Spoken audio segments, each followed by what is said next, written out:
Ranking Member Waters, first of all, let me thank you for your service to California. Being a resident of California, I appreciate everything that you've done for the community there. I don't want to take my time. I've also appreciated the opportunity to meet Claiming my time. several times. Claiming my time. We were doing our Claiming my time. The time belongs to the gentlelady from California. Let me just say to you, thank you for your compliments about how great I am, but I don't want to waste my time on me. I want to know about the May 23rd letter. You know about it? Why did you not respond to me and my colleagues? I was going to answer that. Just please go straight to the answer. Mr. Chairman, I thought when you read the rules, you acknowledged that I shouldn't be interrupted and that I would have reclaiming my time. What he failed to tell you was when you're on my time, I can reclaim it. He left that out, so I'm reclaiming my time. Please, will you respond to the question of why I did not get a response, me and my colleagues, to the May 23rd letter? Well, I was going to tell you my response. Just tell me. Okay, so first of all, let me just say that the Department of Treasury has cooperated extensively with the Senate Intel Committee, with the House Intel Committee, with the Senate Judiciary Reclaiming my time. Okay? Reclaiming my time. Mr. Secretary, the time belongs to the gentlelady from Perhaps, Mr. Chairman, I don't understand the rules because I thought I was allowed to answer questions. Reclaiming my time. Would you please explain the rules and do not take that away from my time?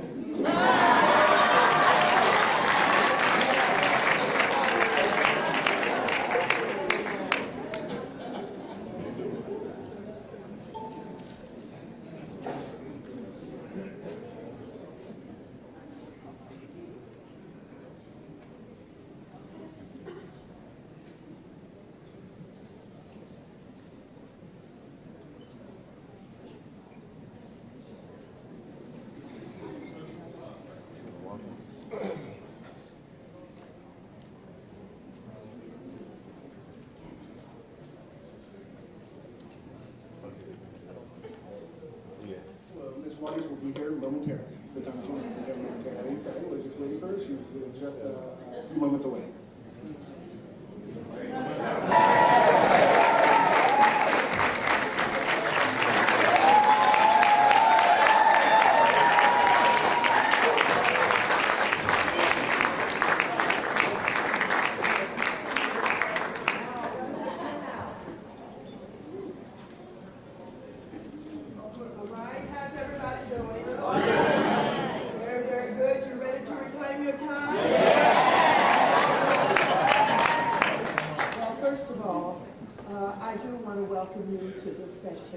Which is extremely important.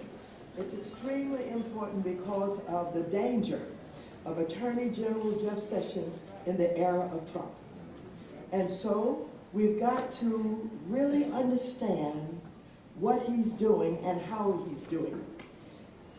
This Attorney General, with the support of the President of the United States, attacking mandatory minimum sentencing. We've worked for so long to relax, reduce, to eliminate mandatory minimum sentencing, which has caused the overpopulation of prisoners who happen to look like African Americans for the most part and Latinos. They are attacking voting rights, consent decrees, and affirmative action. And so we have experts here today who are going to help us to understand what is going on with each of these issues, because we want you to be armed with the information going back to your communities and your neighborhoods to work on this. So I welcome all of you to the Congressional Caucus Foundation's annual legislative conference. This conference is very important to the CBC members of Congress. The ALC affords us the opportunity to communicate our legislative priorities to the communities we serve, along with a broader audience of concerned citizens, students, activists, local and state leaders. For roughly 20 years, I've served as honorary host to a criminal justice issue forum that is focused on the unjust application of mandatory minimum sentences. However, This year, despite the slow but steady progress that has been made in the past on mandatory minimum sentences and many other criminal justice and civil rights issues, we face a new administration in the White House and a new group of officials in the Department of Justice. This administration has begun to roll back many of the achievements that we have made in many different areas. That is why this year I've decided to host this special expanded issue forum, which will examine the policy landscape on mandatory minimum sentences, voting rights, consent decrees, and affirmative action. In just 8 months, the Trump administration and Jeff Sessions, Justice Department in particular, has managed to attack each one of these issues. It is for this reason that I thought it was incredibly important to assemble a broad panel of advocates and experts to discuss exactly what is at stake and what damage has already been done, and to share their thoughts and opinion on what we can and what we must do to stand up to Jeff Sessions and Donald Trump. This year, like many of you, I am actively resisting this president and this administration. And I am fortunate to be joined in the fight by other public officials, advocates, and community leaders, as well as many of my congressional colleagues, which notably includes my distinguished fellow CBC members. I understand that Congressman Bobby Scott is in the room. Where's the please? I want you to give him a big round of applause.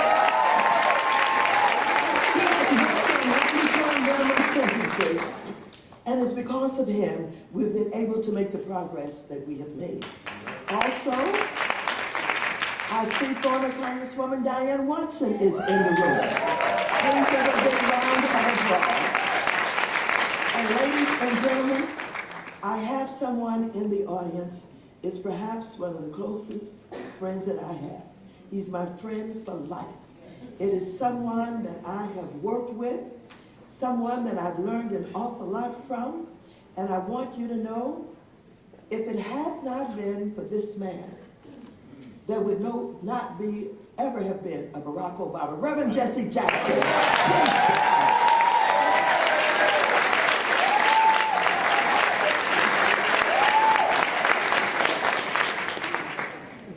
So I want to thank all of those who came to join our important conversation. We have a lot to discuss. Today in this administration, with Jeff Sessions, we have an Attorney General who, and I want you to hear me closely when I say this. I want you to hear me when I say this because we have stopped calling a spade a spade. And the reason we have done it is we got intimidated when they said, oh, they're just playing the race card. I got plenty cards to play. And I want you to know Jeff Sessions is a racist. He doesn't care about justice or equality. He's a throwback to the Jim Crow era and has no business leading the Department of Justice. And so, earlier this year, Jeff Sessions directed federal prosecutors to pursue the harshest possible sentences, including mandatory minimum sentences for low-level offenders. And this is after we have worked so hard, again, to eliminate these mandatory minimum sentences.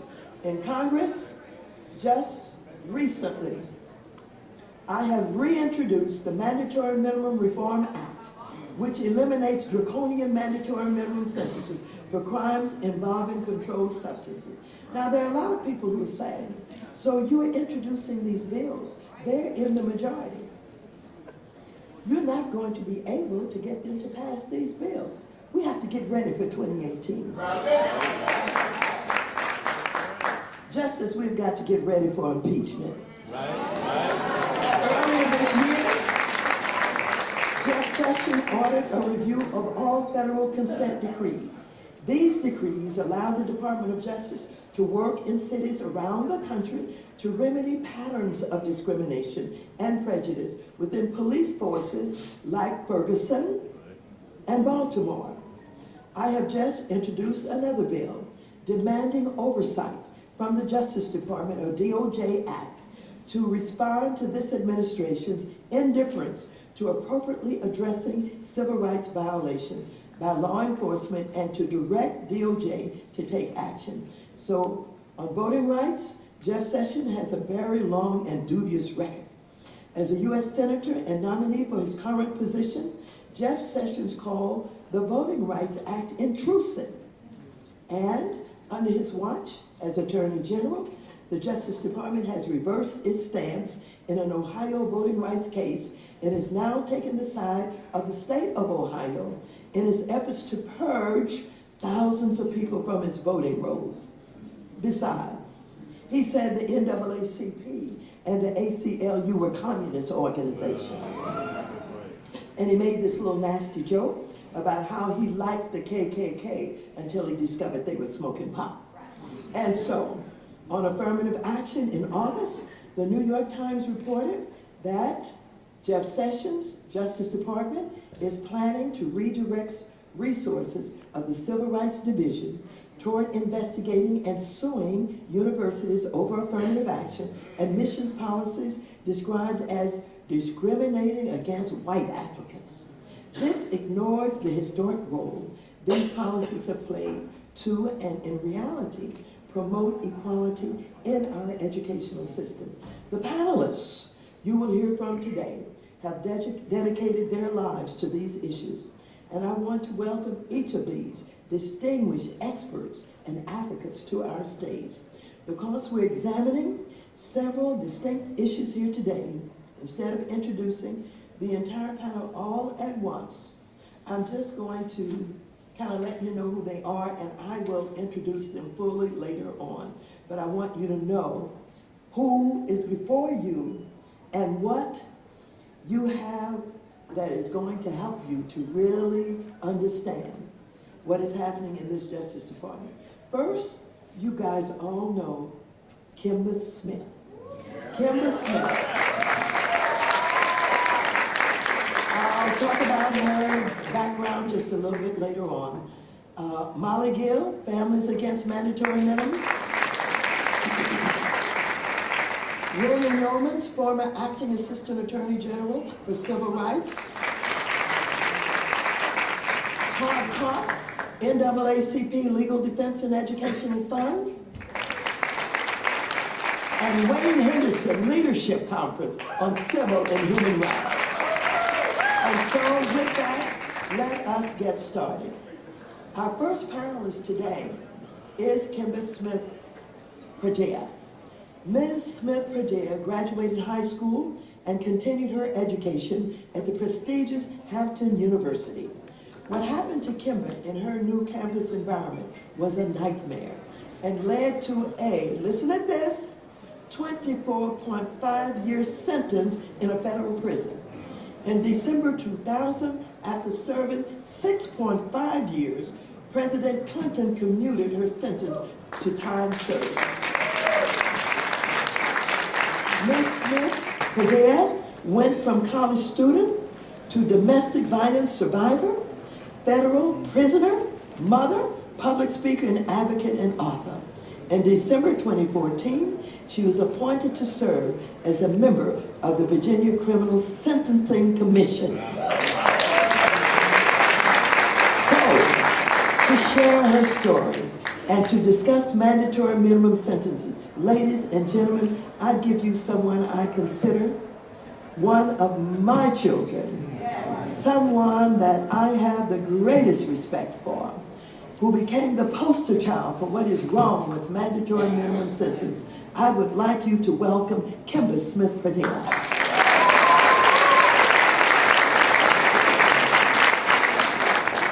on a time limit. I would agree. Thank you, Congresswoman, for having me. I take this issue very personal. It's still surreal for me every year that I've been able to come to the CBC and speak on Congresswoman Waters' panel, because I remember sitting in federal prison in Danbury, Connecticut, and seeing Congresswoman Waters at the Million Woman March talking about how she was going to make sure my case and other cases saw justice. And I didn't know how it was going to happen, But best believe I knew that she could. I knew that Congressman Scott, he stepped out, but he was very supportive as well through my ordeal. But this isn't about me. I'm an example of what can happen, but I take it personal what Jeff Sessions wants to do in turning back where we used to be when we've come so far. I had the opportunity last year to be at the White House with Congress with President Obama on the day that he commuted some people's sentences, and you want to go back to what we used to be. And so what I have done, because I want to talk about real briefly after the video what needs to be done in moving forward. And so you'll see a video, BET video clip of my struggle when I was still in prison. I still have friends who have been in prison over 25 years, serving a lifetime sentence and never been in trouble before. So when you see me, you see them. If you could play the video, please.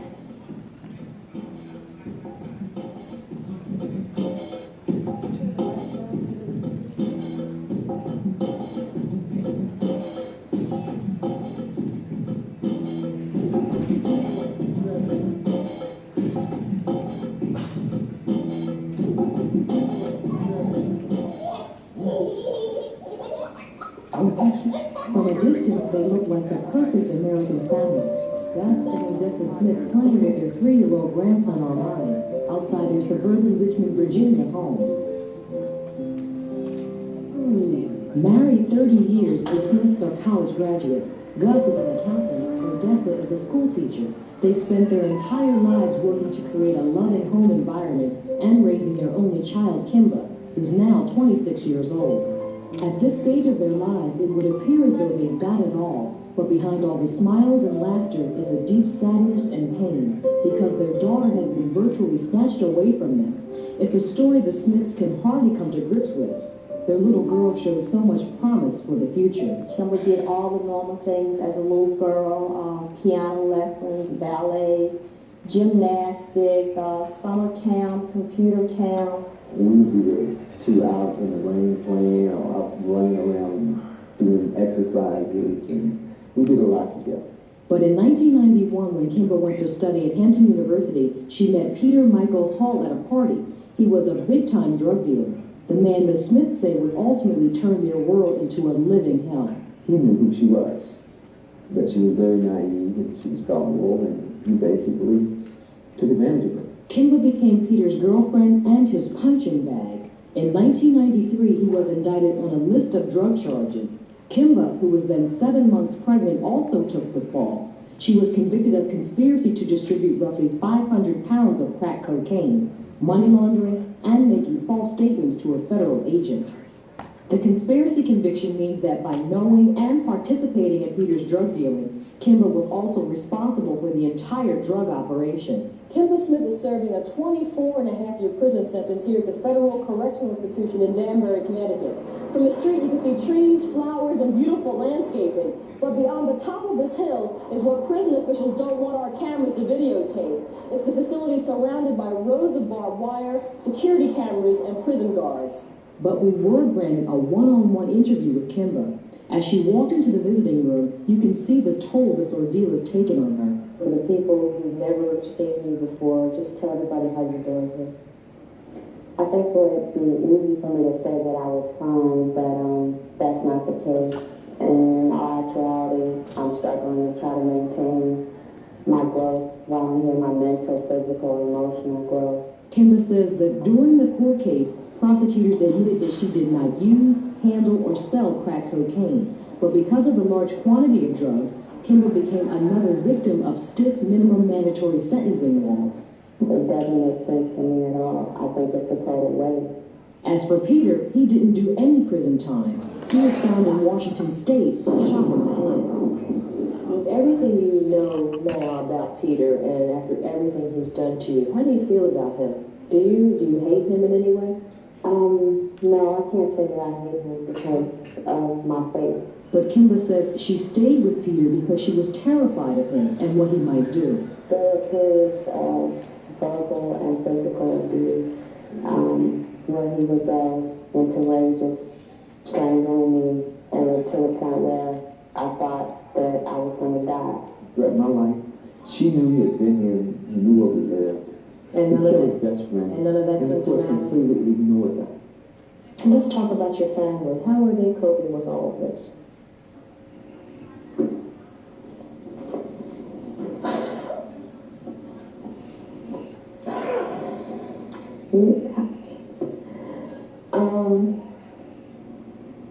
I know it's very hard for my parents, and I appreciate everything that they're doing and the love that they have for me. And I know it hurts, you know, I see the pain in their faces.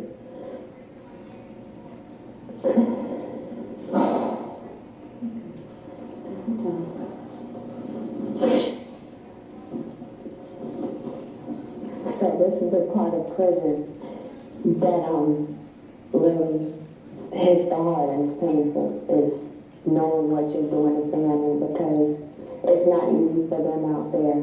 And I know that me being their only child, and for things that turned out the way that they turned out, and they have to continuously fight from day to day to bring me home, and they're not going to stop fighting until I'm home. We both have promised that we will stay strong, stay focused, and pray to the Lord that He will listen to our prayers, answer our prayers, and bring her home soon. While incarcerated, Kimba's parents have the tough job of raising little Armani. He's a bright and very inquisitive little boy. He always questions why his mommy can't come home. I just basically explained to him that mommy was in a timeout, an adult timeout, and that I wanted to be home with him, but at this particular time, I have to be in timeout and be away from you. Kimba's story has been told in Emerge magazine, newspapers, and television. The response has been phenomenal. Hundreds of letters from around the world have come pouring in. Kimba's main hope is that by going public, people will think long and hard about the choices they make before hanging out with a bad crowd or doing something illegal. Don't allow the system to snatch you up and take you away from your family and to rob you from becoming a better person. Step out of that lifestyle from now, you know, when you can, when you're not being forced to, and make something of your life. For BET News, I'm Tracy Brown.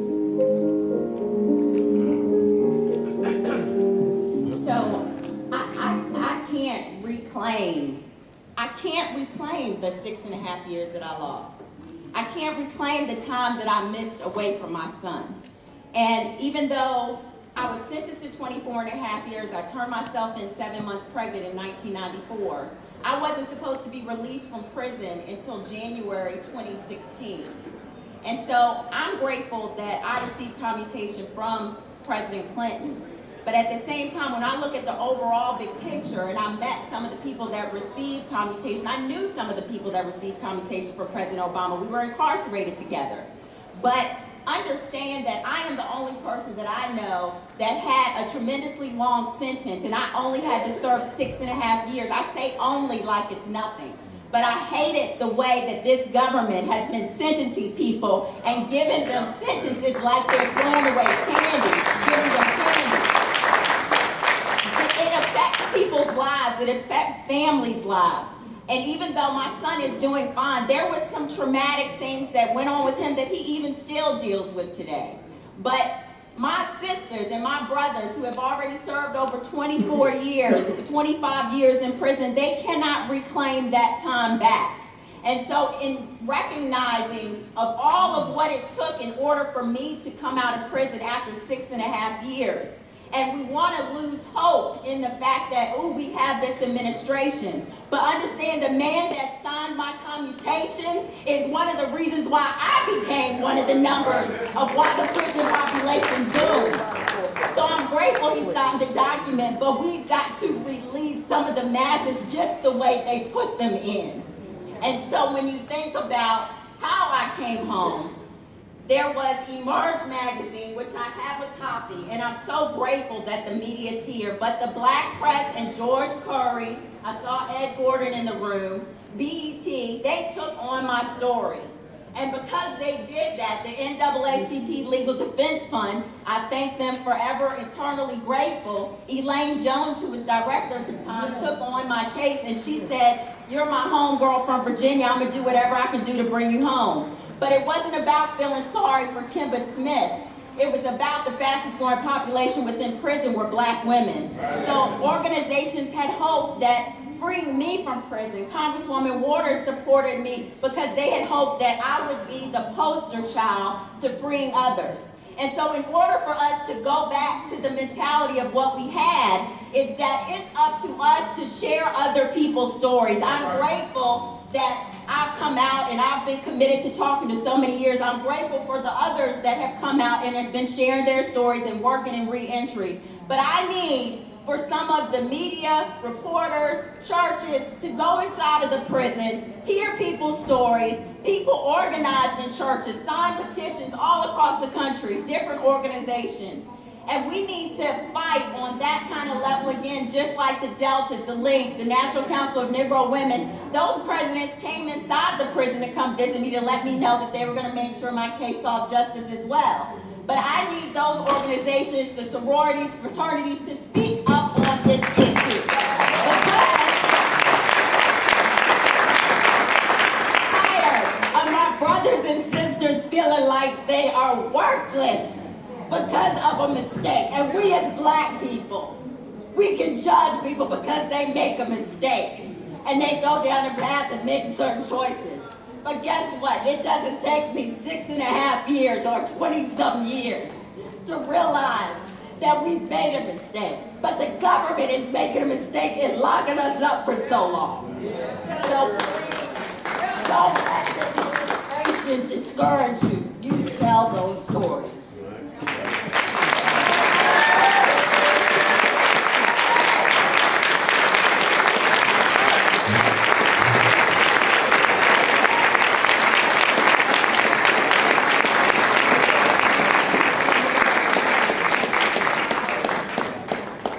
Forgot to mention, I'm sorry, my daughter Phoenix, she's probably like, wow, look at my mom. She came with me today and I hope she gets a chance to meet her. All right, absolutely. Ladies and gentlemen, we're going to continue with the panel, but I will announce members of Congress as they come to join us. Please welcome the Minority Whip Congressman Hoyer, who is with us.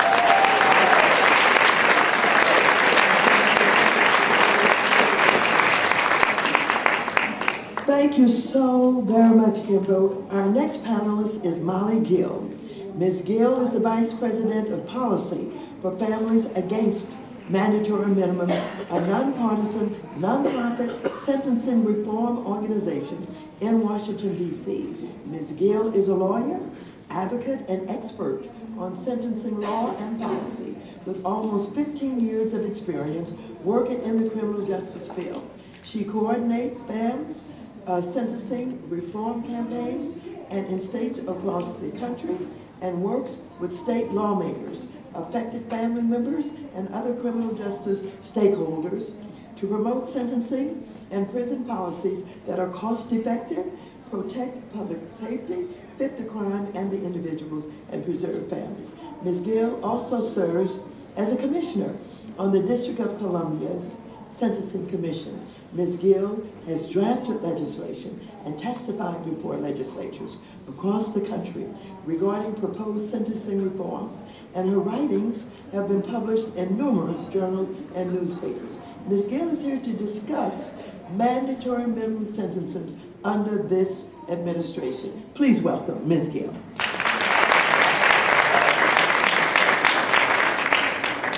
Thank you so much. Thank you so much. Can you hear me? Talk right into the microphone. All right. Thank you so much for having me, Congresswoman Waters. Thank you. And I just have to say, we have to give another round of applause to the Congresswoman for introducing legislation that's going to get rid of these mandatory sentences.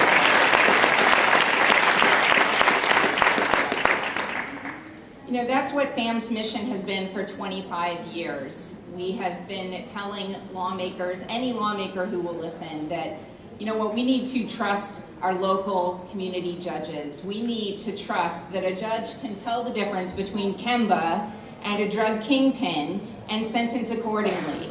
That a judge can look at Kemba and realize she's not an airplane hijacker who deserves 25 years in prison, and maybe we should be using our prison resources for people who are truly a threat to public safety, and be looking at smarter ways to deal with those folks who are not. And to do that work, FAM has been telling stories for 25 years, stories like Kemba's.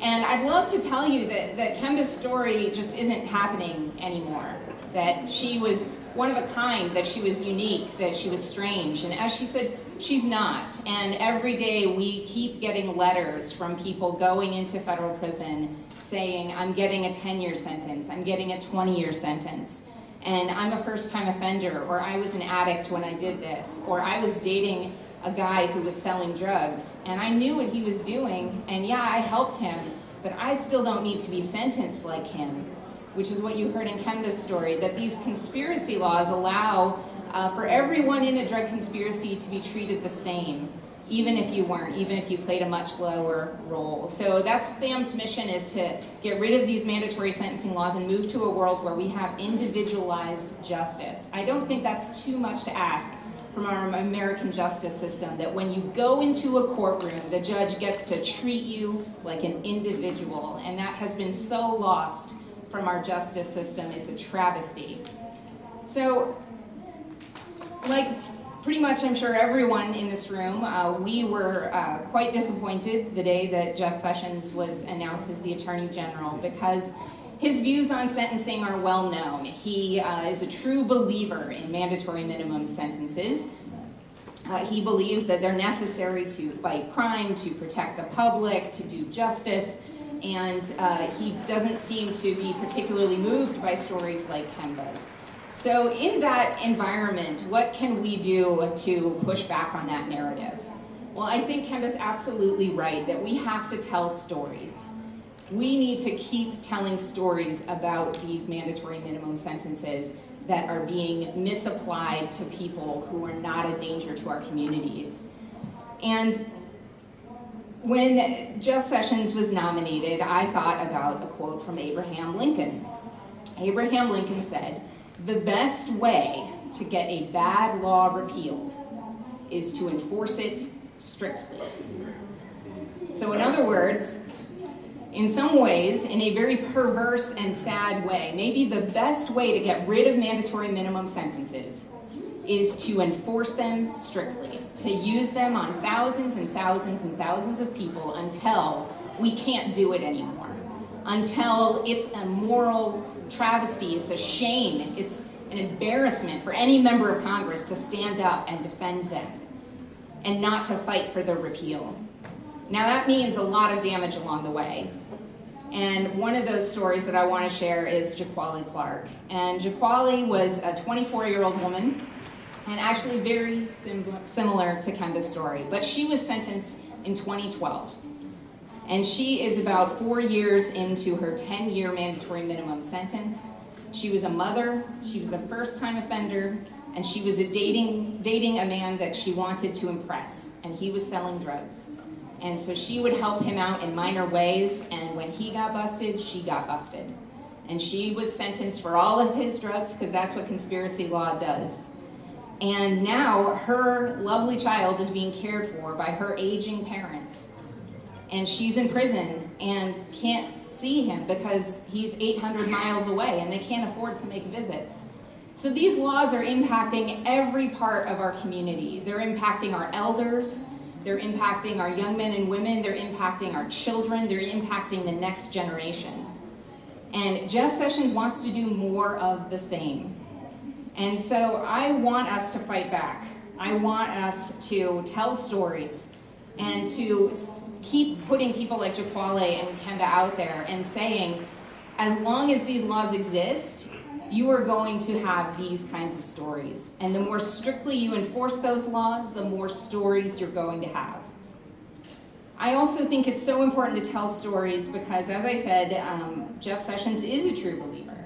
And When you hear him talk about this issue, you don't have to believe he's evil. He's just convinced.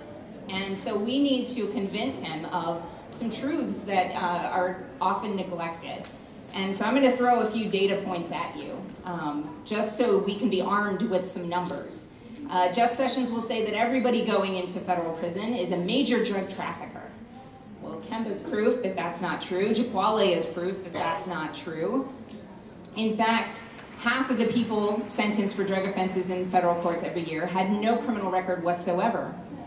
92% weren't running the operation. They were just small fry folks, or in the middle of the operation. They weren't at the top of the chain.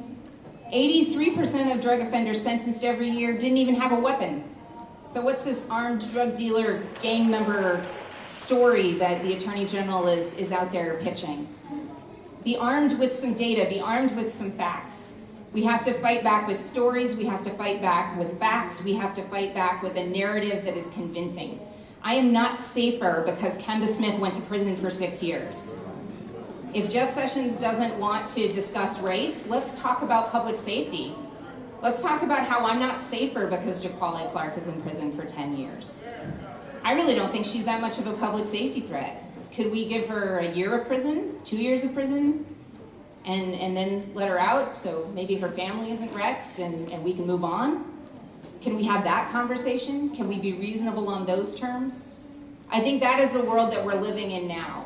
And it is a shame that we're seeing a reversal of some of those Obama administration policies. You know, President Obama granted 1,700 commutations.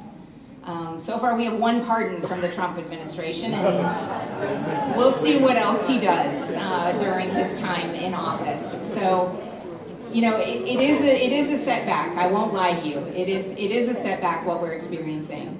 But we have to keep moving forward. We have to keep telling stories. We have to keep fighting back with facts. We need to keep talking in a way that maybe we can convince some of those people we haven't convinced yet. And I do believe that it is not a matter of if, it's a matter of when. Because in the words of Dr. King, no lie can live forever.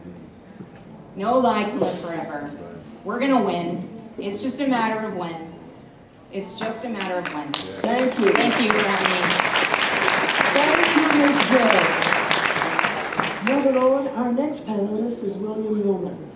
Mr. Yeomans served 26 years in the U.S. Department of Justice. He spent 24 of those years in the Civil Rights Division, where he litigated and supervised civil cases involving voting rights, housing and employment discrimination, school desegregation, prison conditions, and disability rights. He also supervised and participated in the prosecution of police officers and perpetrators of hate crimes. Mr. Yeomans held positions of acting Assistant Attorney General, Chief of Staff, Deputy Assistant Attorney General, Counsel to the Assistant Attorney General, and Trial Attorney. After leaving the Department of Justice, Mr. Yeomans served for 3 years as Senator Edward M. Kennedy's Chief Counsel on the Senate Judiciary Committee. He was also the first director of programs at the American Constitution Society. Mr. Yeomans is currently a lecturer in law at Columbia Law School and is a Ronald Goldfarb Fellow at the Alliance for Justice, where he previously served as legal director. Mr. Yeomans is here to discuss consent decrees under Jeff Sessions and Donald Trump, and I'm so pleased to have received his input on my recently introduced DOJ Act. Welcome, Mr. Yeomans. Thank you. Thank you, Congresswoman Waters. It's a real pleasure to be here. I'm honored to be included in this gathering, and you certainly do know how to fill up a room. Okay, so I'm gonna talk about consent decrees. Before I get to that, I just have to say a word about Jeff Sessions, who ultimately is what we're here to talk about. From my perspective, someone who served in the Department of Justice for many years, Jeff Sessions lacks the one quality that is essential to an assistant attorney, to a successful attorney general. He's bad on policies. The Congresswoman has pointed out he has serious issues about race. But what he lacks is personal integrity. And he demonstrated that in his confirmation. And he demonstrated that in a way that was very personal to me, because in his Senate questionnaire, he was asked to list the cases, 10 cases that he had personally litigated. And he listed several civil rights cases to show that he was a civil rights advocate. Unfortunately for him, my colleagues and I in the Civil Rights Division, who had litigated those cases, spoke up and published an op-ed in the Washington Post saying, no, you did not personally litigate those cases, we did. And the last thing you wanted was us coming down from Washington to South Alabama to file cases about voting rights and school desegregation. So the man lacks personal integrity. And of course, he went on during his confirmation hearing to lie about his contacts with the Russian ambassador. So I just had to get that off my chest. So, consent decrees, police pattern and practice cases. I think one of the most dramatic and most harmful policy reversals of the Sessions Department of Justice is in the area of civil pattern or practice cases. The Attorney General basically has gutted enforcement of those cases. And at a time when there is a growing national awareness of the need for strong law enforcement to keep police officers within constitutional bounds, the Attorney General has stepped up and said, basically, I am taking away one of the Department of Justice's two most important tools that we have in dealing with the police. So the other tool, of course, is criminal prosecutions. The federal government can prosecute individual police officers who violate people's rights. Those prosecutions, as I'm sure you have heard to death, are extremely difficult to bring, extremely difficult to win, for a number of reasons. One, there is a very difficult legal standard to overcome. Prosecutors basically have to show that the police officer acted with a specific intent to use more force than was reasonably necessary. The jury has to get into what the police officer was thinking at the time, and that's very difficult. Also, juries are traditionally very reluctant to convict police officers. Police officers, of course, are extremely reluctant to cooperate in investigations of their colleagues. You've all heard of the famous blue wall of silence. Well, it's very real. When a police officer gets in trouble, his colleagues circle the wagons. And it's up to prosecutors to try to find a way to penetrate, to get through all of that. And it's extremely tough. So individual prosecutions are difficult, and they are not vehicles for systemic change. You prosecute an individual police officer, basically what you're doing is taking what the police department regards as a bad apple out of the police department. And once there is a prosecution, if it's successful, the police department will say, okay, you got rid of the bad apple, let's move on. We don't need to change anything else. If the police officer is acquitted, that's even worse, because then the police department says, look, what we've been doing all along is right, so back off. So, criminal prosecutions are not the answer, and that's why Congress enacted the Pattern of Practice Authority. In 1994, in the wake of the Rodney King beating, Congress gave the Attorney General authority to bring civil suits against entire police departments if they have been engaging in a pattern of practice of conduct that violates the Constitution or federal law. Now, those cases, it's taken a while to develop them. The Clinton administration, we got it going some. We sued a number of jurisdictions. The biggest case was against Los Angeles. It was a case that I think was successful in helping overcome some of the serious problems of the Los Angeles Police Department. Like so much of civil rights enforcement, though, the Pattern of Practice Authority suffered during the Bush administration. And by the last 3 years of the Bush administration, it was basically shut down. President Obama came in, his Department of Justice revitalized the Pattern of Practice Authority. At the time that President Obama left office, there had been, over the course of the Pattern of Practice Authority's existence, some 70 cases filed. There were, I think at the time, 18 outstanding consent decrees. There were 5 major investigations underway. And there were some big things hanging.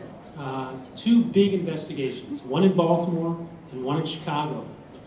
And in both of those cities, the Department of Justice, the Civil Rights Division did major investigations, issued reports with scathing findings about how those departments were engaging in patterns of unconstitutional behavior, engaging in excessive force, not holding officers accountable. There were failures of training, on and on and on. In Baltimore, the Obama administration had time to negotiate a consent decree before it left office. It negotiated it, submitted it to court, but the court didn't have time to enter the decree before Sessions came in as Attorney General. And when Sessions came in, one of the first things he did was to send his lawyers to court to ask for a delay in entering the Baltimore decree. He wanted to stop it. And fortunately, the federal district court judge said no. The parties have agreed to this. It addresses the serious constitutional problems of the Baltimore Police Department, so we're going forward. So that decree went into effect. Chicago, though. Chicago, major investigation, massive problems, big Department of Justice report laying out those problems and laying out the need for a lawsuit to address those problems. Silence from the Sessions Department of Justice. The Obama administration didn't have time to negotiate a decree, didn't have time to go to court. The Sessions folks have let it sit.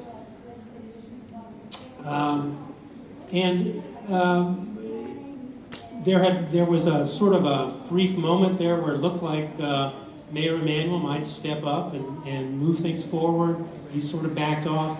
And then Lisa Madigan, who is the state attorney general in Illinois, stepped up. And she has filed a lawsuit, and the mayor has supported this, a lawsuit incorporating the Department of Justice findings and trying to get a judge to enter a decree based on those findings. We'll see how that goes. I hope she makes it. One of the problems is that state attorneys general are not authorized to use the pattern of practice authority that the federal attorney general can use.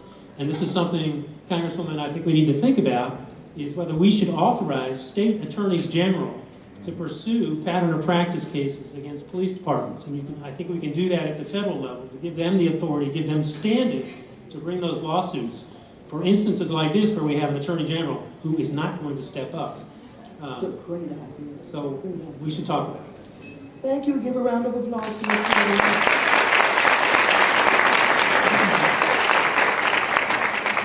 Our next panelist is Todd A. Cox.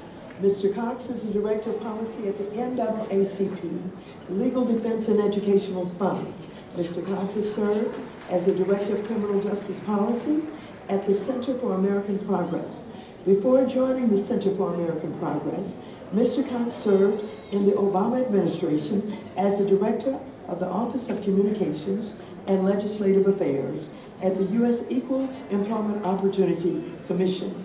Prior to joining the Obama administration, Mr. Cox was a program officer in and the acting deputy director of the Human Rights Unit at Ford Foundation. Mr. Cox also spent many years as a civil rights litigator and policy advocate. Mr. Cox began his legal career as an honors trial attorney in the Civil Rights Division of the U.S. Department of Justice. Mr. Cox is here to discuss voting rights issues under this administration. Welcome, Mr. Cox. Thank you, Congresswoman. It's an honor to be here. In thinking about Jeff Sessions and voting rights today, I think you can't really look at where we are now, where we're going, without looking at where we come from with Jeff Sessions. He has a history, and really the reason why we opposed him as Attorney General, or his nomination as Attorney General, which is not something that the Legal Defense Fund goes out of its way of doing. We have been on the front lines for voting rights since our founding in 1940, in litigation, and also in the courthouse, and also here in Congress. But it's unusual to take the step to oppose the Attorney General of the United States. But given our long history with him in Alabama, and given his almost 40 years of hostility towards voting rights and civil rights, we felt it was necessary. So let me walk you through some of that history. We go way back with Jeff Sessions. In the 80s, he prosecuted some of our clients, 3 of our clients in Perry County, Alabama, on trumped up, excuse the pun, vote fraud allegations. Of course, you know, those allegations were proved to not be true. The court threw them out, but the damage at that point was done. Throughout the investigation, he intimidated, harassed, violated people's rights, and left a bad taste in people's mouths such that they decided they didn't want to vote anymore. So for a generation or so, folks did not want to vote because of that kind of intimidation. When he made it to the Senate, Jeff Sessions praised the decision that undermined Voting Rights Act, the Shelby County decision that took away an important tool for us in the civil rights fight, voting rights fight, that required jurisdictions with a history of discrimination to submit any kind of voting change to either the Department of Justice or a court here in D.C. for review to make sure it wasn't discriminatory. As the Congressman said, he called the Voting Rights Act itself intrusive. And he as has said, he doubts that voting rights violations occur at all. In addition to all of that, Jeff Sessions made it clear that that vote fraud was something that was prominent, something that mattered a lot in this country, and in some ways echoed and supported the false allegation that this current president has put on the table regarding vote fraud in this country. You will recall that even after he won the election, this president complained that he didn't win the popular vote simply because certain people were voting illegally. Certain people from certain neighborhoods were participating in the political process in a way that undermined his ability to get the popular vote. Never mind the fact that he won the election. So, with that background, we now look at see what Attorney General Sessions has done in the Department of Justice, and in what ways the Department of Justice, in many ways, has created a perfect storm, like my boss says, allying the Department of Justice with states and local jurisdictions that want to suppress minority votes. One first example is in Texas, which, no offense to anyone here in Texas, as we call a frequent flyer of voting rights violations. Texas was challenged by the Department of Justice in the Obama administration because it instituted a voter ID scheme that disproportionately impacted minority voters, Black and Latino voters. We represented students in that case who had difficulty under that law using their photo IDs using their student IDs as photo IDs. You could use, I think, a concealed weapon carry ID, but you couldn't use your student ID to vote. We said that was unfair, and we said that Texas intentionally put the scheme in place to disproportionately impact people of color, to exclude them from the voter rolls. And multiple times, courts agreed with us, up and down, Fifth Circuit, District Court. However, the Department of Justice did not. It reversed itself at one point during that process. While we were on a plane to argue in court, we landed, and the Department of Justice was on a different side, saying that, oh, no. Despite our initial case, Texas, we don't believe they no longer intentionally discriminated. Now, why did he do that? Is it because he likes Texas per se? No.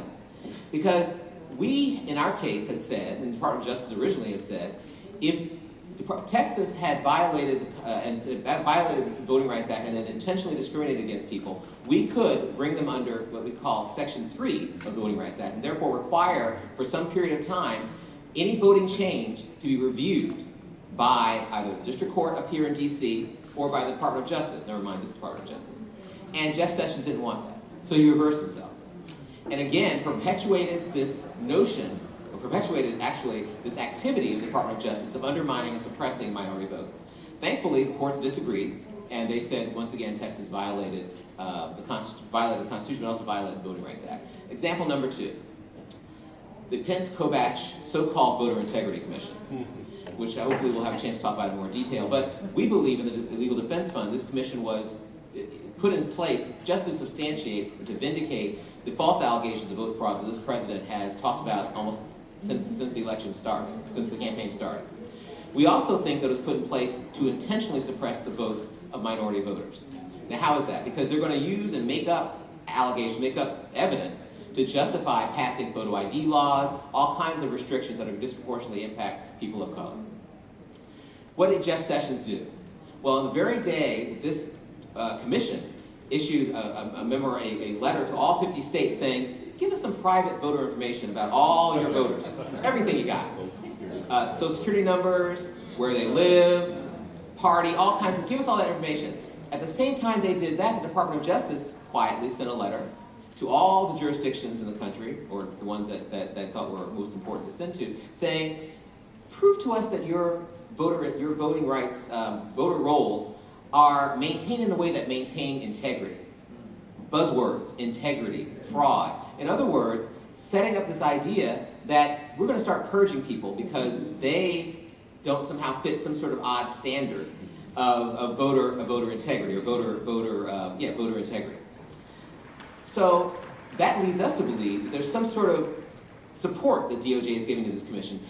Perhaps use the word collusion, since that often comes up when you talk about this administration. Example number 3, and this was alluded to, I think, by the Congresswoman. Husted versus Ohio. Ohio, my home state, has a not so unusual, for voter suppressors, process of saying, if you haven't voted for 2 years, we're going to target you as someone who needs to be purged from the voter rolls. The Department of Justice, under the Obama administration, said, you know what? Consistent with our long legal interpretation of the National Voter Registration Act, we think that's a problem, and we're going to go to court and say that's a problem.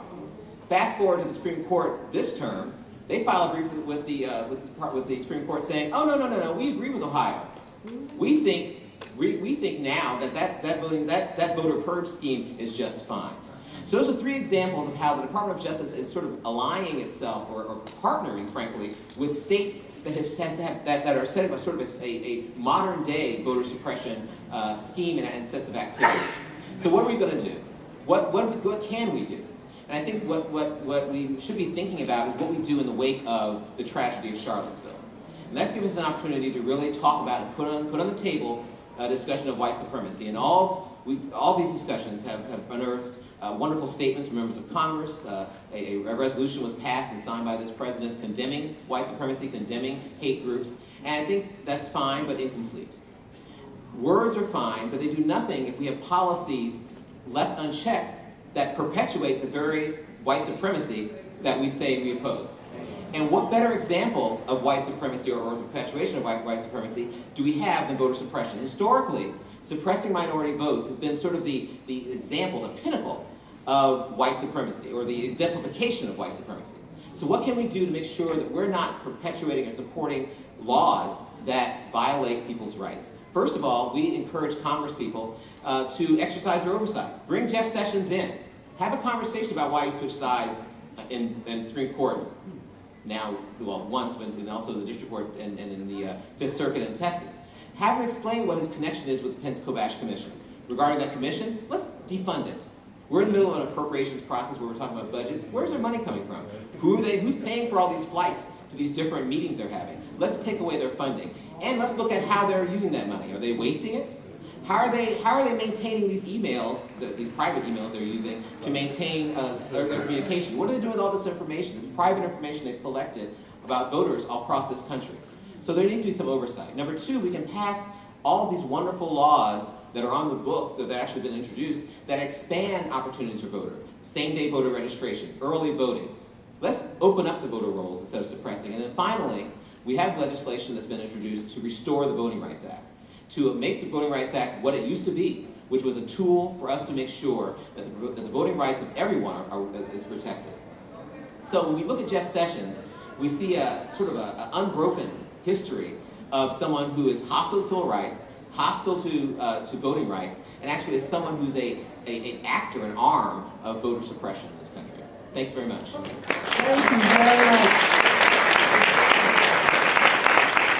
Thank you so very much. Our next panelist is Wade Henderson. Mr. Henderson, who I'm sure needs no introduction, is the former president and CEO of the Leadership Conference on Civil and Human Rights. As CEO, Mr. Henderson led the nation's social justice coalition in forging consensus and developing strategy on major policy priorities regarding civil and human rights.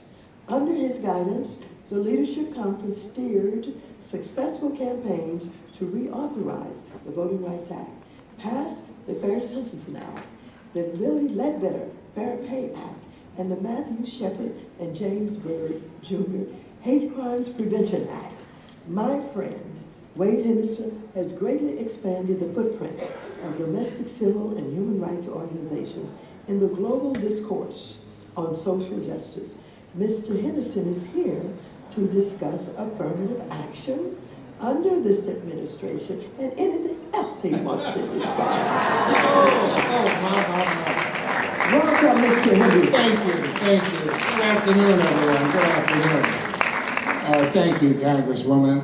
I am also, having been with the Leadership Conference, I'm now the Joseph Rao Professor at the David A. Clark School of Law, University of the District of Columbia. So I'm honored to be here in that capacity as well.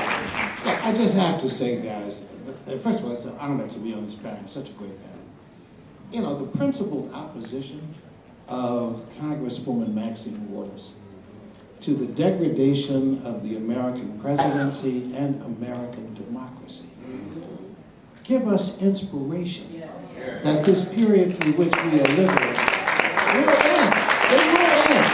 And it's because of people like you and the principled opposition that you provide. So I'm honored to be a part of this conversation. Look, I'm very brief, short amount of time, so we'll get into questions. But let me start off by saying, the views of President 45 on issues of race, equality, equal justice under law are well known and well established. Whether you're talking about the fair housing case of the early 1990s, whether you're talking about the Central Park Five, whether you're talking about the birther movement, which he started with political purpose, or whether you're talking about his Obama obsession, which is carried out in everything he does to undo the previous work of this president, his views are well known. Thus, it is no surprise that he would hire as his Attorney General someone who shares those core values. That's not a surprise. Everyone here today on this panel has given you one small aspect of the totality of what Jeff Sessions does. But what unites us, in addition to the problems, is that the truth is these actions constitute a clear and present danger to American democracy and the meaning of equal opportunity in the 21st century. So it entitles us to a heightened level of scrutiny on what Jeff Sessions does while he's in office. So we have to study his every action and pose a challenge to those policies which reverse progressive policies that the previous administration has done. Now, I have been asked to talk a little bit about affirmative action. And on this panel of so many pressing, compelling issues, whether it's voting, whether it's criminal justice reform, whether it's consent decrees, police reform, all that we've heard, affirmative action seems to take a sort of back seat. Because many people in the black community feel, well, what the hell? It's okay. We're in schools. We're traveling around the country. We're doing all right. Affirmative action is alive and well. Well, let me say, guys, affirmative action is the canary in the mine when it comes to equal opportunity for black people. As stands affirmative action, so stands what it means to be a black person in society today. And the only way to gauge that is not based on your feelings and how you are treated in the general sense of that. It's about data. It's about measuring where you stand in comparison to where you stood and determining whether, in fact, you're in a position to measure progress, not just assume that it exists. We're talking about measuring progress. Okay, so I say to you that black people have become somewhat complacent about affirmative action. See, the formal existence of these programs, which includes, as we know, the use of race as a single factor in some kind of holistic evaluation, is grossly misleading. Because on the one hand, you think that affirmative action is good. But on the other hand, I can tell you, as I will in 2 seconds, statistics which tell you, if you'll excuse me, your ass is in trouble. Okay? So just trying to keep it real. To anyone out there, please, I'm just going to apologize. Okay? So, on August 2nd of this year, The Justice Department, this was reported by multiple news outlets, indicated that the Civil Rights Division would systematically investigate and challenge universities' diversity admissions programs on the grounds that they discriminate against white and Asian Americans. Okay? Now, DOJ, this generated all kinds of anxiety. Schools, newspapers, everybody. Everybody reacted terribly. Okay? DOJ backed away from it. But the truth is, the damage had been done. DOJ is already suing. I take that back. I need to rephrase that. Private litigation has already been filed against Harvard University, a private institution, and the University of North Carolina, a public institution, by a single organization entitled Students for Fair Admission. This organization is targeting affirmative action programs in higher education, and regardless of whether it wins the suit, it will have a deleterious effect on how affirmative action programs proceed. Now, this is in the face of contrary information to how well we're doing. On August 24th, now that was August 2nd, on August 24th, the New York Times issues a definitive analysis. Guys, I encourage you to take a look at it. A definitive analysis that says that Black and Hispanic students are more underrepresented at the nation's top colleges and universities than they were 35 years ago. Do I need to repeat that? The share of Black freshmen at elite schools is virtually unchanged since 1980. Black students are just 6% of the freshman class, but 15% of college-educated Americans. I can go down lists of top schools and show you how the percentage of Black students has fallen dramatically since the Supreme Court considered and upheld the use of race in college admissions. So on the one hand, you have the Supreme Court saying, well, diversity in admissions is a constitutional imperative, you can do that. On the other hand, you have contrary evidence which shows that we're doing badly. Now here's the other thing. Black people tend to view affirmative action as a compensatory program. You know, you were a slave, your parents were a slave. I mean, I got that. And that you're being admitted because things are terrible. And you saw this sister, I love her.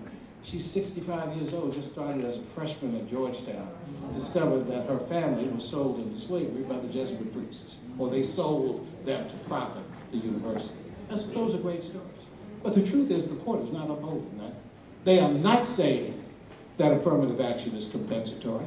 What they are saying is that it enhances diversity, which is some amorphous characteristic that says if you mix a little bit of Black people with a little bit of Asians and a little bit of Latinos, you'll come up with an acceptable mix and blah, blah, blah. Just don't put too much emphasis on race, okay? Now, what does that mean? Here's where we are. We have another set of stats that just came out, the Economic Policy Institute here in Washington. Just issued a report on the black-white pay gap. Black-white pay gap. Black-white pay gap has actually gotten worse. Are you ready for this? Gotten worse since 1979. In 1979, the black-white pay gap was 13%. Today, the black-white pay gap is 21%. So on the one hand, we are moving back in time when it comes to the indices of progress, which should be measurable. Guys, don't let anybody tell you we're doing better just because they think we're doing better. And I'm not saying we aren't doing better, but I am saying that statistical data is important as a basis for evaluating how you can measure progress. And if we can't measure it, then we can't change the circumstance. You can't change what you can't measure, right? So you got to take a look at it. Now, here's where it all comes down to. I'm sorry. Here's the bottom line. We're busy on the one hand looking at, college campuses and affirmative action. That's important. We have to keep our eye on the ball. HBCUs are starving and dying on the vine. And every year, you are losing yet again one or more HBCUs that are being phased out under the argument that they're duplicating services available or they're not needed. Don't buy that. they're needed more now than ever. Baby, you need to check that box. You need to say you went to college and have a college degree. All right? But now here's the other deal. Even given a college education, the pay gap is still wide. And as a matter of fact, I hate to tell you, it's widest among college graduates. Widest among college graduates, not narrower. So going to college does not guarantee equal treatment in the marketplace. Okay? Affirmative action does not guarantee increased opportunity.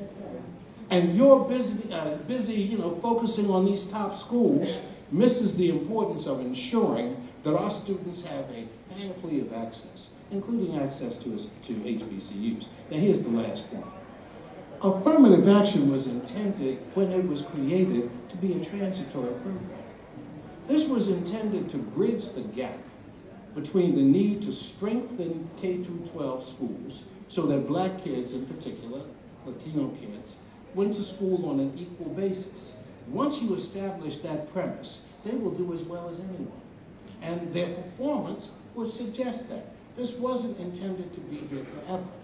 At the same time, it was intended to provide us an opportunity to achieve equal rights in the K-12 space. I'm telling you guys, unfortunately, that ain't the case. K-12 is in deep trouble. And we are finding that we are going to racially concentrated schools. More black and Latino kids are the majority now of public schools. What that means is that you're not getting the resources needed, and we are so busy being flim-flammed as parents about what to focus on that we're not bringing the heat to the table that's necessary. So let me say this. I'm tired of the whining. I'm so tired of that. I'm so tired of black people talking about opportunities missed. Guys, wake up. Okay, get on top of this.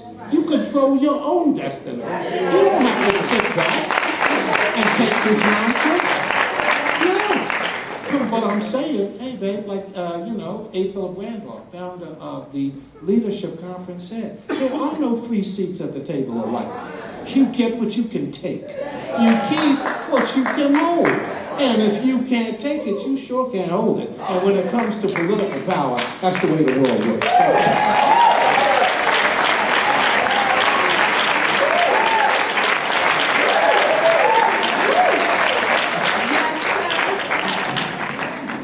thank you, Wade. That's what we need, some inspiration up in here. And for all of those who are afraid that someone is going to say you're angry when you speak truth to power, tell them they ain't seen mad yet. Okay, so we're going to go to some questions, and I just want to say to our panelists, thank you so very much for your wonderful presentation. And while we are getting ready for the questions, I want you to think about incorporating into your answers some areas that I think need to be, focused on. For example, Kimber and Ms. Gill, if you can mention somewhat the targeting in these mandatory minimum sentences, how the neighborhoods, who was targeting, and also mention the amounts of cocaine that was used to determine the sentencing and how harsh that is. Also, Mr. Cox, I want you, because a lot of people haven't experienced consent decrees. We in California did, because a long time ago, we had consent decree under Darrell Gates, the police chief there. Mention Ferguson and what the Obama administration did with Ferguson. On voting rights, and you talk about voting suppression, and you mention voter ID. But think about the long lines that are created because they don't have enough polling places. You mentioned the cutback on early voting days. Mention the machines that don't work, and some other things that are impeding our ability to vote and turning people away from the polls. And of course, Wade, you have hit on what we need to hear about standing up and being counted, about not having fear and not being intimidated. You got to get in the fight, y'all. You got to get in the fight, and while we're trying to do public policy and all of that, when are we going to show up at Jeff Sessions' office and stay there and put some pressure on some people? You know what? The alt-right and the supremacists put pressure on us every day. And they take their issues, whether it's gun rights, or whether it's abortion, or whether it's just going after us because we burn flags, they say.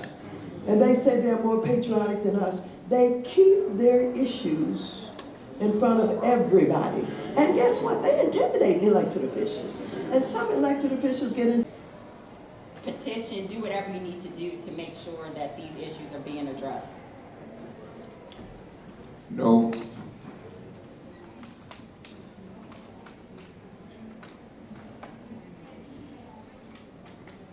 Gator? Yes, ma'am. I was waiting. I thought Brother Wade was about to say something. You know, I'm trying to stay woke. You know what I mean? You know, go right ahead. Max, I want to say I love you. I was just sharing something with the ambassador, and it's my wife Terry. Brought here for the first time, and you know my sister Patty. You know, 20-something years ago, when you let the world know about the crack epidemic that came to California and how this government was a part of it.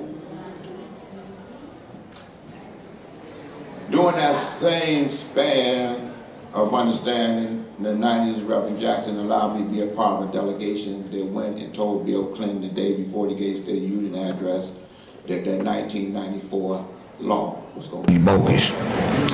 So I understand what my sister is talking about. Clinton come back and he freed her. But one of the things I want to say, because I'm from Chicago, where y'all hearing about the violence. I'm from Chicago, where a mayor gave a promise that he was going to do everything to help monitor police misconduct. I'm from Chicago, the state of Illinois, where Lisa Madigan, the Attorney General who resigned from being Attorney General, had to file suit in order for the mayor to live up to his promise.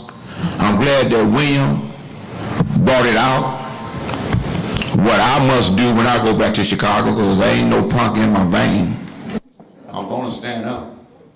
Because I've been just saying, hey Max, now I gotta say, hey, Auntie Max, so the youngsters that know that I'm in tune. I think that the knowledge that you're sharing, this panel has shared, for what we have to do as a people. One of the things that my son told me, named Cobb, his name's Cobb. He said, Dad, I see you always fighting. So he came up with a movement, still not satisfied. We have became a people where our hands are out and think someone's gonna give us something. We are known as being a people that makes demands and get something. So, Gator, we're in the fight of our life. The question is this. Some of the panelists have to leave. Right, the question is this. William, how can I aid and assist you with getting a message out about what we have to do in order to get the consent decrees or the memorandum or understandings for the cities that can't get it done? Well, we need to get new people in charge, but other than that, I think what we can all do is to continue to talk about this problem, to keep it in front of the American people, and so that there is a growing political imperative for public officials to act. And in the situation of Chicago, you have some people there who are doing something. So Lisa Madigan looks like she really wants to take the bull by the horns and make something happen. And so what you need to do is support her. She's basically in charge now. And the mayor has lined up behind her, and you need to keep him there. You need to do whatever you can to keep the mayor on board in fixing the police department, because it needs to be fixed. Well, that's what I'm going to do. All right then, thank you. Next question. Hello, good afternoon. I'm Weba Aziz. I teach in Hawaii right now, and I'm very far away from issues and programs and organizations that directly affect, my people, Black people. And my question is, how can I become more involved, and how can I kind of take my place in all of this when I am so far away? Is there any advice? It's a great question. And Congresswoman Waters has allowed me to start answering it because unfortunately I have to leave, guys, for another meeting after this, so I appreciate it, Congresswoman. First of all, let me say it's a terrific question. And there are organizations that are doing good work, and you have to support them. So I would say one of them is the NAACP Legal Defense Fund. It benefits, it does litigation, it benefits from charitable contributions. It could use that support. But I would also say, please support the NAACP and the National Action Network. Both of those organizations benefit from resources. Both are grassroots organizations that do tremendous work on the ground. And you're supporting their local efforts. So that would be important. Let me just add one other point. Ladies and gentlemen, on the 25th of this month, September 25th, 4 days from now, the country is going to commemorate the 60th anniversary of the Little Rock Nine. Now, a lot of you don't know anything about Little Rock, and that's understandable. It's often forgotten history. But that's where 9 Black students sought to integrate Little Rock High School as a result of the Supreme Court's decision in Brown versus the Board of Education.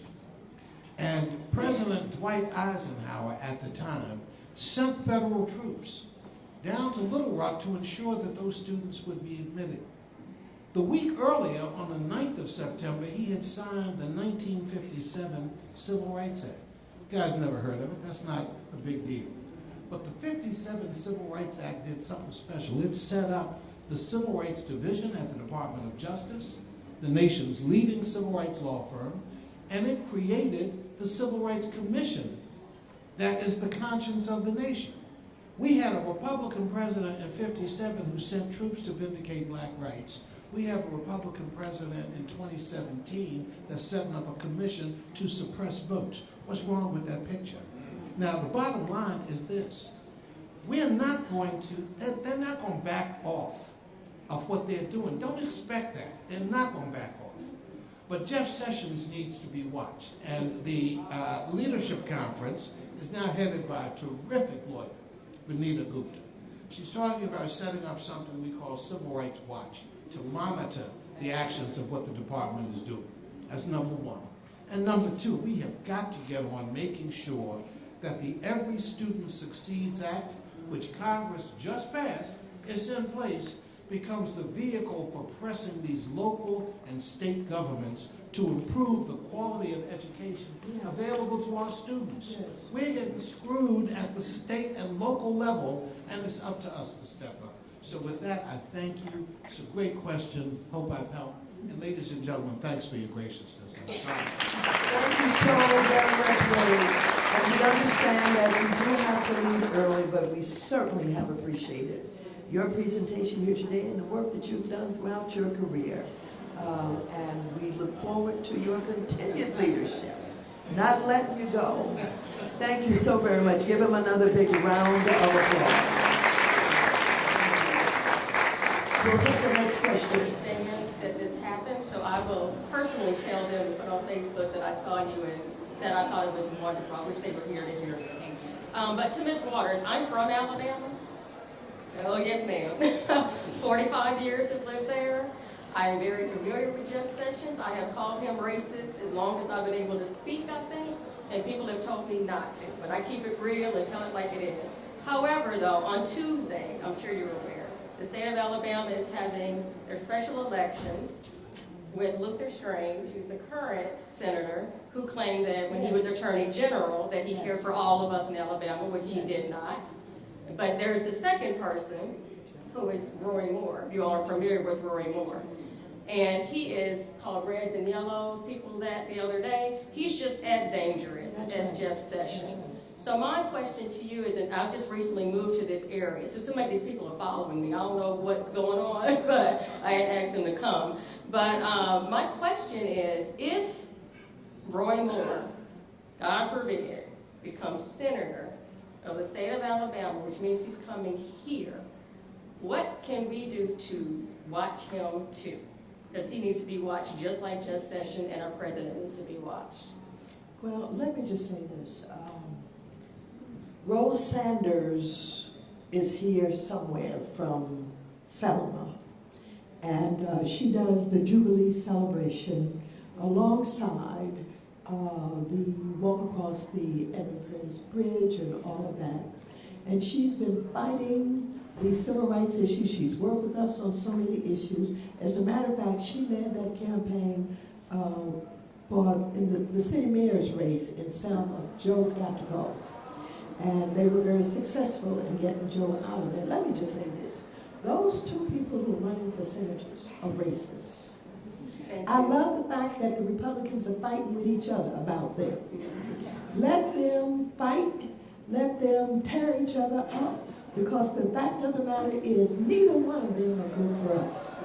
And what I would like to see, and I don't even know what all of the laws are, but I would like to see us begin to take action to convince people that not only are we in the fight, but we're willing to struggle.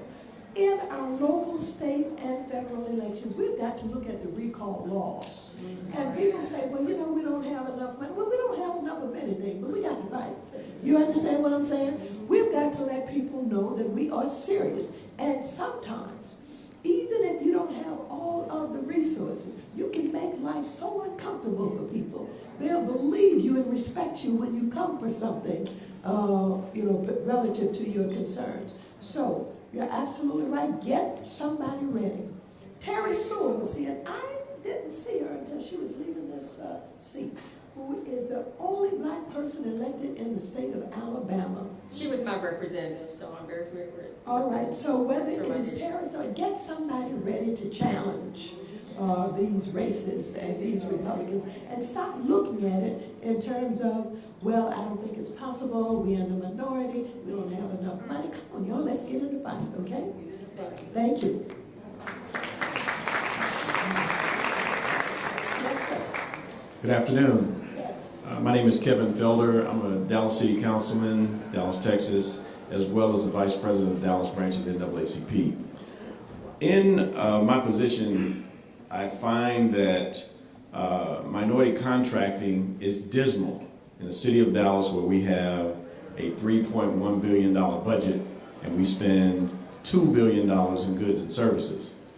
And so the reason that I'm bringing this up is because affirmative action was created for African Americans, yet we're at the bottom of the list now.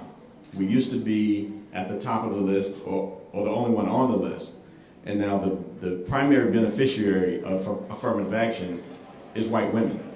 And so the point I'm trying to make is that we need some help at the federal level to refocus on affirmative action and to make the focus on African Americans more prominent now, because there's a local group in Dallas called the Regional Black Contractors Association.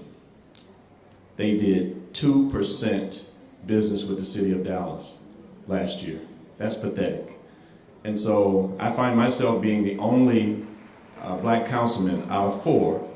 Every time a contract comes up, I ask what the breakdown is, and I've stopped using the word minority. I want to know what the black participation is. And so these are the sorts of things that I would like to see. We would need some help on the federal level. And so I'm asking if you could focus on that, as well as the SBA. I mean, the SBA lending has gone way down from what it was in the 80s and 90s. It's dismal. And so I'm just asking what it is that we can do, what you can do to help us in that area. Well, first of all, let me say this, and you're not going to like to hear this. There are a lot of people who think that we can change the minds of some of these racists and these ultra-right folks. Right. We got to get them out of office. We got to concentrate on this president and make believers out of people. Right. And so I am not encouraging people to be optimistic that somehow we're going to pass the legislation or we're going to convince people. We got to fight. And we got to get stronger, and we got to show up. And to our minority contractors, we got to have some fighting on the ground. And I know a lot of people don't like this, but I have told the young people in South LA for years, when there are federal or state or local contracting, streets, roads, what have you, you know the Association of General Contractors, big white boys get all of those contracts. But I am always amazed that African Americans, Latinos, people of color, what have you, walk past people in their communities every day, doing the work in their community, on streets and roads. People don't look like them. That's what I'm talking about. That's what I'm talking about. And you keep walking past them. Yes. You know what I used to teach the young people? If I can't work, you can't work. Okay. And you gotta believe that. All right. And you gotta go to the supervisors and the managers on those contracts and say, you're in our community, we want to work. Right. And we're looking at who's working in our community. It's not right and it's not fair. I'm ready to go to work. I'm here for hire. What you gonna do about it? Now, that's a little bit of intimidation, I know, but you gotta speak up and you gotta show up. The other thing is this, for our minority contractors or black contractors, that's right. I want you at the pre-bid conferences. So you understand what that bid is, how maybe unfair, and how to challenge that pre-bid, that bid at the pre-bid conference. And the other thing is this: let's invest in making our response to requests for a proposal the best that we can do. They're constantly saying, well, you missed this, you didn't do this, this doesn't match that. Let's make them the best that we can. Let's get together and let's create enough support from black contractors working with a good lawyer or those who have expertise in bidding so that they become our representative, so that we can challenge some of the bids and the way that they are given out. And I want you to look at all of the discretionary money that is being spent, that your elected official, your city councilman. Yes. And I want to tell you something. You know what CDBG is. Oh, yes. And I want to tell you how CDBG is being used. Too many politicians and the way that it works in your city councils are basically cutting it up and giving it out in a political fashion. Yes. You're right. And guess what? We got black elected officials don't say anything about it. That's what I'm talking about. All right? I don't have any help. And the other thing is, you've got white lobbyists representing all kind of companies and corporations who think that the money that they give for contributions is going to buy them support and keep your mouth shut. Right. And so here's what I'm saying. We've got some organizing to do, we've got some fighting to do, and we've got to register, and we've got to vote.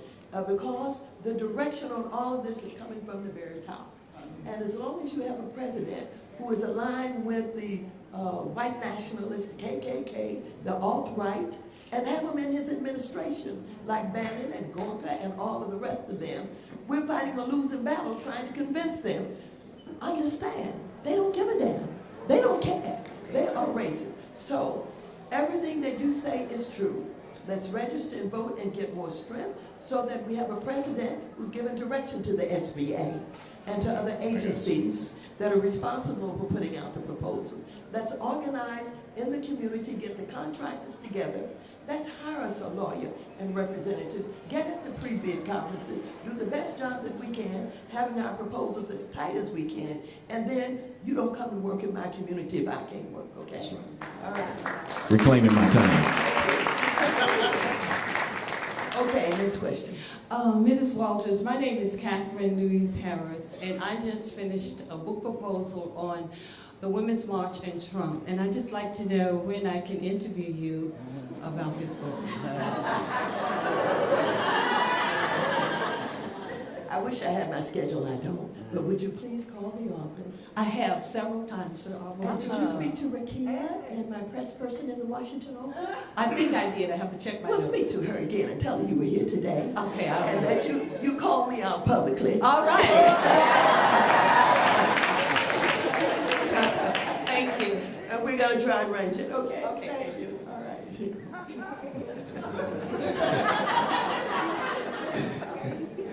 Wow. Good afternoon. Hi. My name is Omar Neal. I'm the former mayor of Tuskegee, Alabama. And currently the president and CEO of You Got the Power Enterprises, Inc. I want to talk a minute or ask a question about systemic change. You mentioned that. As it relates to law enforcement, we have 18,000 law enforcement agencies in this country, to which only a percentage of them report when they kill people. So we don't have a good database of the number of shootings by law enforcement. So making it mandatory for all law enforcement agencies within this country to report any shootings by law enforcement and the demographics associated with that would be a systemic change. Secondly, I think it's important that we have mandatory training that focus on implicit bias, cultural sensitivity, effective communication, and de-escalation, which were part of the pillars of the community policing task force that President Obama initiated. And so we need to have that, because if we have individuals who have guns and badges and discretion to take life, we need to make sure we know who we are authorizing those and entrusting that kind of authority to. And so mandatory training, to which I'm now training community policing, as well as having reporting that is mandatory as well. Thank you. That's a nice question and statement. And you're absolutely right that we don't know as much as we need to about what law enforcement is doing. And we don't have mandatory reporting. In fact, when people tried to get a handle in the last couple of years on the number of people who were being shot by police officers, the numbers just weren't there. And the Washington Post took it on itself to try to come up with a national tabulation and came up with close to 1,000 victims over the course of a year. But we need much better numbers. Federal legislation can do that. It might have to be accompanied by some funding, but certainly that could happen if we can get a different majority in Congress. As far as training is a central part of police reform.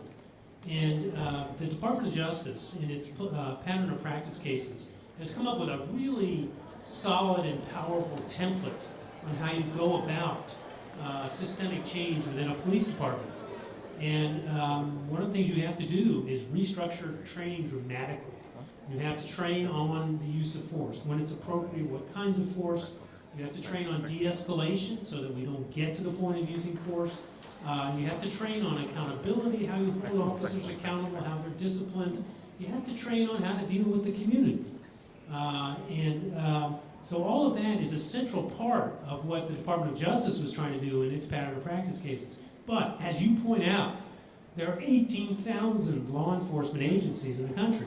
And even a robust and healthy Department of Justice is not going to sue all of them. So what the challenge for the Department of Justice was to try to leverage the lessons it was learning, the programs that it was developing, and get police departments to voluntarily engage with those things. That effort has been truncated because of the election, but it needs to happen. You're absolutely right.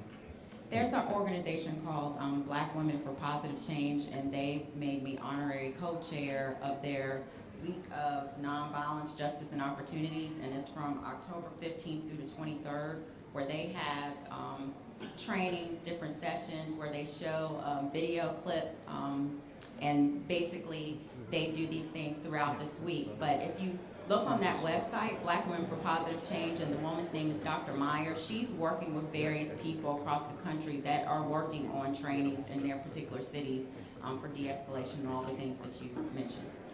And the only thing I'll add is that if you go to NAACPLDF.org, we have a policing campaign, and everything you mentioned is a cornerstone of what we fight for. The one thing I'll add is there's bipartisan reluctance to tether federal dollars to what you just suggested.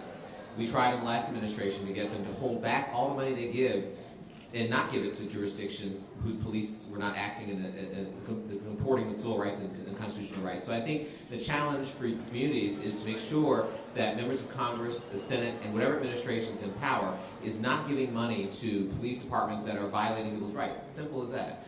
And we've been fighting very hard for that, often alone. But there's now legislation, the REDEEM Act, other kinds of legislation that's requiring the tethering of federal dollars to everything you talk about. Thank you very much. Thank you very much. And I would like to announce that another one of our members of Congress is here today. Just came in. I would like you to please welcome Bonnie Munson Coleman. Please stand up, Bonnie, from New Jersey. New Jersey. Cedric Richmond from New Orleans, Louisiana was here earlier, and he could not stay, but please give him a round of applause. All right, next question. I just wanted to say thank you for having this panel. Kimberly had me crying, of course. My name is Jessica Davis. I'm from DeLand, Florida. DeLand is between Orlando and Daytona Beach. In 2014, I was elected as the first African-American woman to serve on the City Commission by 73%. And thank you. But what I'm finding is I'm having a hard time rallying up young people. I sit on many panels, I'm encouraging, I'm fighting for them. We just recently hired a new police chief. Many didn't see the importance of that. We had to pull our new police chief from Pennsylvania just to change it up a little bit, to get away from the good old boy system, of course. And I'm just trying to see, I'm 33, I was elected at 30, and how can I get my city involved? I know we keep mentioning local level, I'm at the local level. And I'm pushing as hard as I can, but I do know that they listen more when you have someone behind you. And just how can I rally up my community? Well, there may be some others who want to join in trying to give you some pointers around it. Communication is extremely difficult, and you would think that given all of the media outlets that we have, whether it is the social media or it is our traditional television channel stations, whatever, that people know what's going on. But they don't always. And you've got to say it over and over again and use every opportunity to communicate. In addition to using every opportunity to participate in the media, written materials that are constantly passed out, trying to engage the churches and having, nights or days that they have the kind of activities where they can invite people to come and listen to a particular issue. It's hard, but it's happening. And the social media is responsible for much of what is happening with many of our young people your age. Millennials are now getting more engaged, they're getting more outspoken, but they really know the difference between those who talk that talk but don't walk that walk. And this is what makes the difference. They want to hear people just talk truth to power. And so if they hear that, they know it when they hear it, and they're more likely to join in. So use some of those tactics, and I hope it will be helpful. I will use some of your tactics, absolutely. Thank you. You're going to get in trouble. Anybody else would like to add anything to that? My only thing, it is difficult to engage young people, but if you were to host something in your city where you have somebody who's been impacted, I'm not suggesting myself, I'm not suggesting that you have me come and have me with my book, but where they've been impacted by certain policies, and it doesn't have to be just criminal justice, it could be homelessness, mental health, domestic violence, and when people hear those real stories and you haven't invited that person in, that brings it home for them where they feel like you genuinely care about those issues and that's what you're going to fight for them in the long run. You're welcome. Okay, and you heard today what was said about people with college educations are not getting the pay that they deserve, and they're angry about this because we told them go to school, be good, look nice, don't talk back, do all of that. They've done all of that, and it's not working. And they don't hear anybody talking about it or fighting, for them. And this is some feedback I've been getting from millennials who are creative, who have done everything, get on a job, people, you know, get elevated way past them and get promoted, etc. And they're not happy. And so let's speak truth to power. Yes, sir. Hello, greetings. My name is Dante Hawkins. I bring greetings from Harlem, New York. All right. I represent millennials, and I guess the question is, as you say, prepare for 2018. What is being done to prepare to make sure that you become the next president of the United States of America? And what team can I join to make sure it happens? Well, let me just tell you this. People who run for president of the United States, they start to manage their lives in very safe ways. And so when you step outside the box, you have to be comfortable with the idea that you ain't gonna never be president. But if you're comfortable with who you are and what you do, you don't want to be president. But my goal, my joy, my mission, and my work is about doing what I can in this moment in my life to bring about some fairness and justice. And they're coming after me big time. They're organizing all of the right. If you look on the internet and you see, you know, what they say about me, they curse me, they lie on me, they talk about they're going to snatch me off the street, but they don't know I'm not the kind of person that don't fight back. You come for me, I'm coming for you. Thank you. Thank you very much. Auntie for President.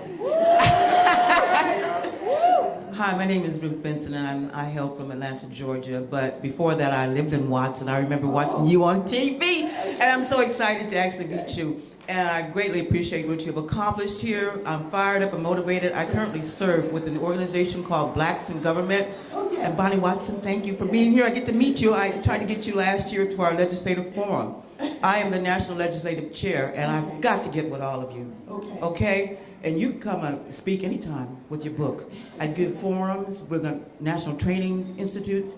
Organization's been around for 40 years. Have you anyone ever heard of Blacks in Government? Okay. All right. Get with me. I'll be here this Sunday. Well, let me just tell you this. I'm going to make sure Bonnie Watson Coleman comes and responds to your request.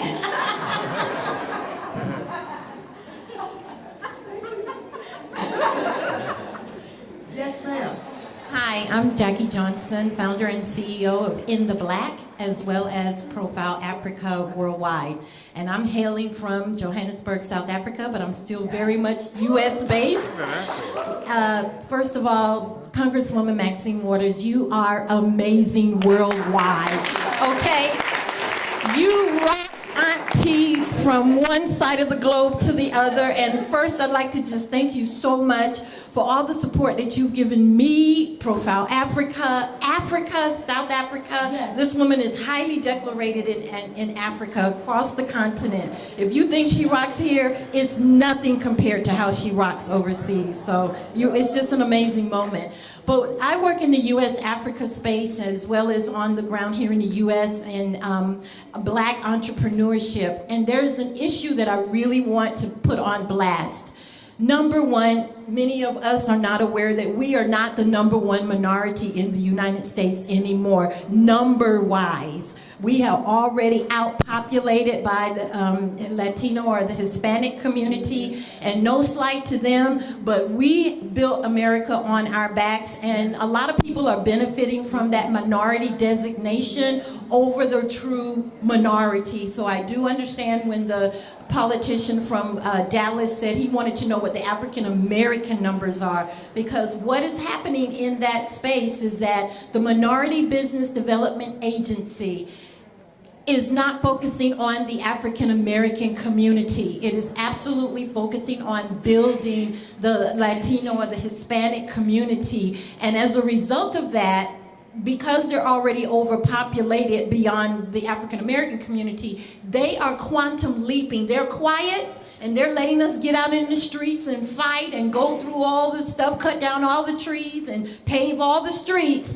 but they are making significant progress economically, socially, and just as a culture of people. And if we're not awake, in 5 years' time, we're going to see a huge exploration or a huge advancement of that community over the African American community. And it's already being empowered by the Minority Business Development Agency because a Hispanic woman had been leading it for sure the last 3 years of the Obama administration. And the first thing she did was take a national tour to hot pockets of her community, including in LA, doing these big events, sharing with her people how they can extract money out of the Minority Business Development Agency, which is under the Department of Commerce. So when you look at black businesses and where they're going and how they're being funded on the local MBDA as well as the national level, those numbers have declined like you wouldn't understand.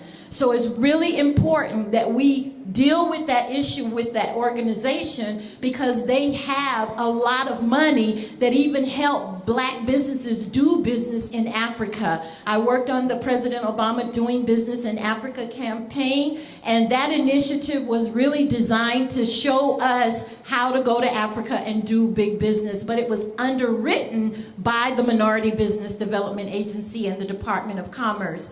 And what you need to know in that vein is that 7 out of 10 of the world's fastest growing economies are on the continent of Africa. So if you're not looking there to grow and expand, you're being left out already.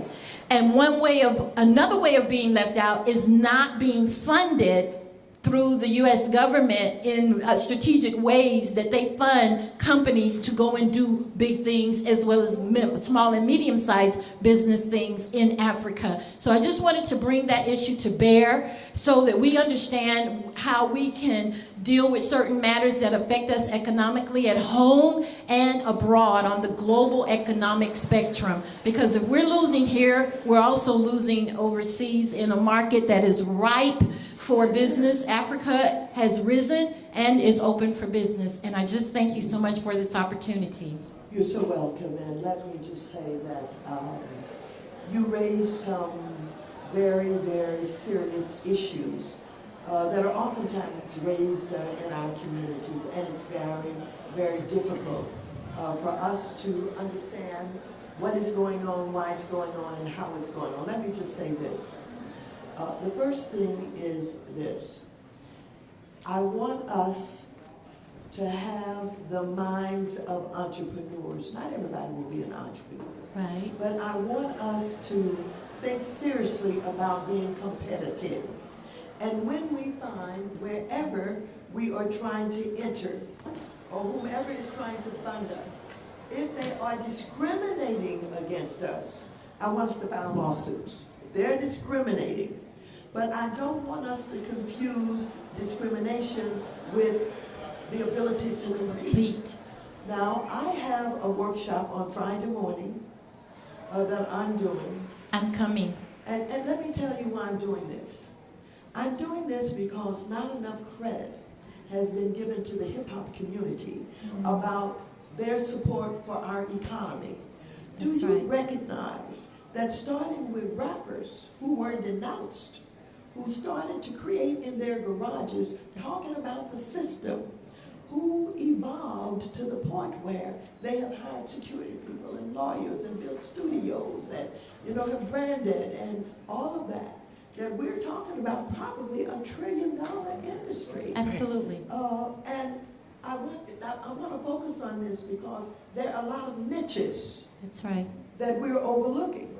And when you begin to think about what you like, what you can do, you think it has no value.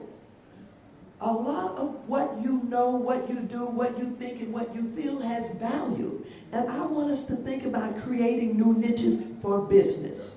And, look, we have got Jay-Z and P. Diddy and all of them who have learned not only to perform, but to turn it into other kinds of businesses. That's right. Let me sit down and design a tennis shoe.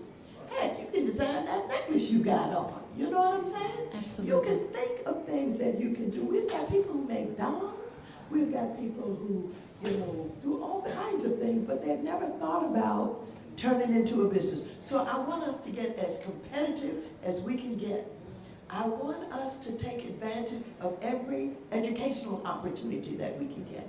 We find that there are many people who have come from other countries, who come to this country. When they see the opportunities in education, they're grabbing them. Absolutely. And they're taking advantage of them.